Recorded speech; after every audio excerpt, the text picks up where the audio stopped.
muni mo ako taga pare, baka lang naman masamid ka. Tumawid ka sa iyong hangganan, ito ang iyong kaparusahan. Pagkatapos sa lahat, di ka na makatayo at iiwanan kang sugatan. Pinabalatan, pinapalagan, mga kalaban na kumalaban. Binabayagan, sinasalagang, pinakawalan na pinakatangang katunggalikot sa larangan. Di ko na sana papatulan, hahatulan, babatukan ko, pwede lang ipapakulan. Para matapos ng kahibangan mo, di ka magmukhang tanga. Para kang video kay pag pinakatautuin ka kang tanga. Wala nang nangyari, wala ring nabago. Wala kang nayari, wala ring nagago. Ano ba naman yan, di mo ko napabilib, di mo na ko napahangat, tanga ka.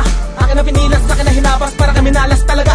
Batikan to, tanginan to, mga bako, halikan mo. Kung anong unang pinag-aralan mo, sarap ay balikan mo, bobo. Marahil ngay nagtatanong ka na ngayon kung bakit tagumpay ang aking kapit at sa'yo ay puro laing. Bakit ba naman kasi nagpipilit ka pa? Kahit na alam kong mga tira mo'y meron ka ba? Meron pa bang pag-asa na kami mapatumba? Di ba lahat ng nakasama mo kami sinasamba? Nangangamba ka ba na sa amin ay samain? Kaya't lahat ng kabiguan ay iyong tatanggapin. At narating ko na lahat ng di ko na malayan. Tinalo na kita, wala nang dapat pag-awayan. Wala nang dapat pag-usapan, di na dapat magsabayan. Mga awit ko sabayan, mga awit mo walayan. Hindi ko kasalanan na ikaw ay mabigo. Pinagdaanan ko'y diretso, sa'yo lang may paligo. Kaya't wag mo akong sisihin sa iyong pagkadapa. Masyado ka kasi nakabante sa iyong pagkatuwa. Kasalanan mo kasi pinilit mo kaming gaguhin ka. Kasalanan mo kasi pinilit mo kaming patulan ka. Kasalanan mo kung bakit kayo ay nakabaon. Kayo ang unang nagpilit, kayo ang unang naghamon. Kasalanan mo kasi pinilit mo kaming gaguhin ka.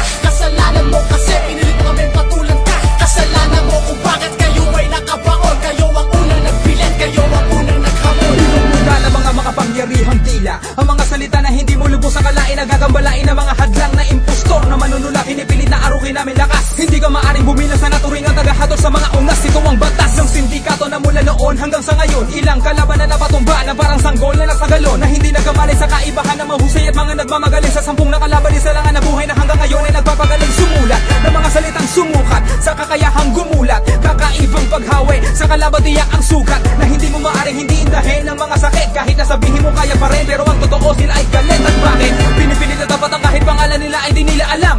Ganyan na mahirap pag ang kalaban mo pinanganak puro kama. May sala kung bakit di ka makaahon sa pagkalubog. Kundi ka pa naman tanga, bumangga ka sa mga matunog. Ito na naman ang malilimita ng mga binugaman na puro balya na kayo'y binitaw ng mga militar sa mga baratan ay magbababala ng mga kalaban na bigla nawala. Kasi nilibing ko sa pagkadura, mga nilubog ko sa pagkadapa, mga binaong ko sa pagdarapa. Kapagdebati at namati ang ungas sa pagbalanse ng mga letra kung tagos, tapos makikipagrebanse pagkatapos kong ibase ang mga hatol ko sa klase ng katulad yung bagsak kapag ako na ang nagklase. Di ko na sana papansinin itong isang mukhang abnormal. Di normal ang pagkatao at pinanganak na animal. Ang utak kay pipino, pisakat na pipino, mahilig sa banyaga, di ka dapat Pilipino. Sinimula ko sa pabilisan, maaabutan mo kaya ang mga salita ko na para sa'yo. Pagsasabungin pa kaya, pasasabugin ko na lang na parang bomba sa Iraq. Kayo ang may kasalanan kung bakit kayo hirap. Kasalanan mo kasi pinilit mo kaming gaguhin ka. Kasalanan mo kasi